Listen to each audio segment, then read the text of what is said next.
আমার ছেলে কি অপরাধ করছে, আমার ছেলের কোনো আমি শনাক্তি পাইতে আসি না। সব জায়গায় খোঁজাখুঁজি করতে করতে করতে করতে প্রায় আপনার 5 মাস 11 দিন হয়ে গেছে। 5ই আগস্টে আমার ছেলে যারা এইভাবে হত্যা করে মারছে তাদের আমি কঠিন বিচার চাই, কঠিন বিচার চাই। আসসালামু আলাইকুম। আমার নাম মোহাম্মদ মনির হোসেন। জুলাই শহীদ স্মৃতি ফাউন্ডেশন এবং সমন্বয়ক ছাত্র ভাই যারা আছেন এবং সমন্বয়ক উপদেষ্টা যারা আছেন সবার কাছে আমার আন্তরিক শুভেচ্ছা, আপনাদের কাছে আমার আন্তরিক শুভেচ্ছা। গত 5ই আগস্ট আমার ছেলে যাত্রাবাড়িতে থাকতো, যাত্রাবাড়ি বাসা থেকে বের হওয়ার পরে আমার ছেলের আর কোনো সন্তান আমরা পাই নাই। ওর সাথে 2টা ফোন ছিল, ফোনগুলো জানি কারা নিয়ে গেছে, তার জন্য রাতের 1টা পর্যন্ত আমরা আমার ছেলের কোনো খবর পাই নাই। পরের দিন সকাল 9টায় আমি লঞ্চে চড়িয়া 6টায় 5টা বাজে আমি ঢাকা সদরঘাটায় পৌঁছার বরকান দিয়া আমি বাসায়ও ফিরি নাই। আমি তৎক্ষণিক লাগালগ ঢাকা মেডিকেল মর্গে চলে গেছি।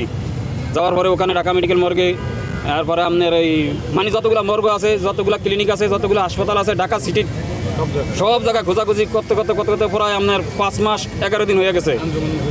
আঞ্জুমানে সহ গেছে, আঞ্জুমানে এবং আঞ্জুমানে যতগুলি শাখা আছে, কবরস্থান আছে, ঢাকা সিটিতে ফায়ার সার্ভিস, সিটি কর্পোরেশন গাড়ি, কোন গাড়ির ড্রাইভারে কোন দিন ডিউটি করছে সেদিন 5 তারিখে আমি সব খবর নিয়ে দেখতেছি যে আমার ছেলের কোনো আমি শনাক্তি পাইতে আসি না।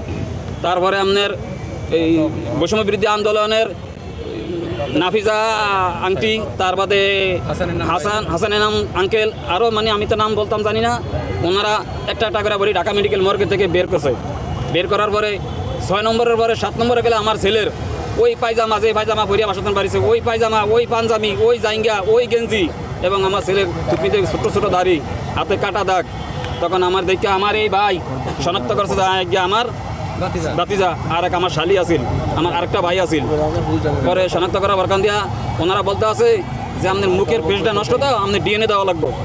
তার বাদে আমরা ডিএনএ দিছি। ডিএনএ দেওয়ার পরে মাশাআল্লাহ আলহামদুলিল্লাহ আপনার 1 মাস 1 দিন পরে ডিএনএর মেসিং হয়েছে।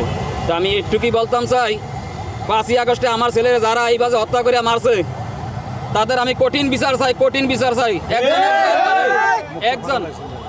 একজন করিয়া তাদেরকে ধরিয়া আইনের আওতায় না তাদের আমার বিচার করতে। আমার ছেলে কি অপরাধ করছে, প্রয়োজন হলে আমিও দরকার আমার মারিয়া যদি আমার ছেলে কোনো অপরাধ করিয়া থাকে, আর নাহলে এর জবাব দিতে হবে যারা আমার ছেলে শহীদ করেছে। আর আমি একটু কথা বলতাম চাই, যাত্রাবাড়ির এক থানার আয়ু আমার ছেলের ব্যাপারে, মোবাইলের ব্যাপারে 2টা জিডি করছি। একটা হলো ছেলে হারানোর, একটা হলো মোবাইলের। ওনার কাছে গেলেই ওনা আমার কোনো পাত্তা দিত না। আমি ছেলে হারাইছি, আমি বুঝি দুঃখ।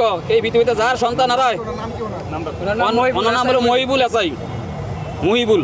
কিন্তু আমি যার সন্তান এই পৃথিবীতে হারায় সে বোঝে এই বেদনাটা কত বেদনা, তার বুকের ভিতরে যে কত জ্বলতে আছে। কিন্তু ওই দারোগা আমার বলতে আছে, ওই আয়ু, আরে মেয়ে তোর ভোলা মরিয়া গেছে, জান গেছে বাদিকে জান গিয়া, কি টোকাটুকি করেন, টোকাটুকি লাগবে না, বাদিকে জান গিয়া।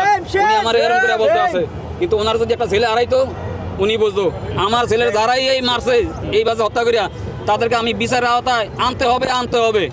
আর আমি প্রধান উপদেষ্টা এবং সমন্বয়কের কাছে আমার ছেলে রাষ্ট্রীয়ভাবে মর্যাদা দিয়া যেন পুনর্বাসন করে এবং রাষ্ট্রীয় মর্যাদা দিয়া যেন আমার ছেলে দেখে।